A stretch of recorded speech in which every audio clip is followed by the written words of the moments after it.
ఒకవైపున ultra modern యుగం వైపుకి వెళ్తున్నాం మనం. ఆధునిక పోకడలకు అనుగుణంగా మనం డెవలప్ కావాలి. ఇప్పుడు సమస్య ఎక్కడొస్తుందంటే ఆయనే చెప్తున్నటువంటిది టీనేజ్ ప్రెగ్నెన్సీలు ఆపడం.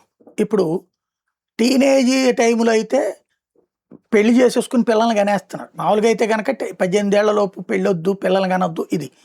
బట్ అక్కడ మనం ఆపామంటే పిల్లల్ని కనగలుగుతారా? ఎందుకంటే 20లు 25లు దాటిన తర్వాత మెచ్యూరిటీ లెవెల్స్ ఎక్కువ ఉంటున్నాయి. అప్పుడు అసలు పెళ్ళిళ్ళే చేసుకోవట్లేదు. ఇప్పుడు చాలామంది పెళ్ళిళ్ళే చేసుకోవట్లేదు. ఆడపిల్లలేమో సెటిల్ అయిన మొగుడు కావాలనుకుంటున్నారు. మగపిల్లోడేమో సెటిల్ అయ్యాక చేద్దాం అనుకుంటున్నారు. దానివల్ల ఆలస్య వివాహాల కారణంగానే పెళ్ళిళ్ళు లేట్ అవుతున్నాయి. ఇక ఆ వయసులో పెళ్ళిళ్ళు చేసుకున్నాక వాళ్ళకి పిల్లల్ని కనేటటువంటి శక్తి తక్కువగా ఉంటుంది. ఆడవాళ్ళైతే ఒకళ్ళని కనేటప్పటికి వామ్మో అంటున్నారు. మగవాళ్ళకి సంబంధించినటువంటి ఈ ప్రాబ్లమ్స్ వస్తున్నాయి, వీర్యం ప్రాబ్లమ్స్ వస్తున్నాయి. అలాంటి సిచ్యుయేషన్లో పుట్టట్లేదు. అదే ఇక్కడ వచ్చేటప్పటికి తెలిసి తెలియని వయసులో చేస్తున్న తప్పుల కారణంగా, లేదంటే బాల్య వివాహాల కారణంగా అయితే పెరిగిపోతున్నారు.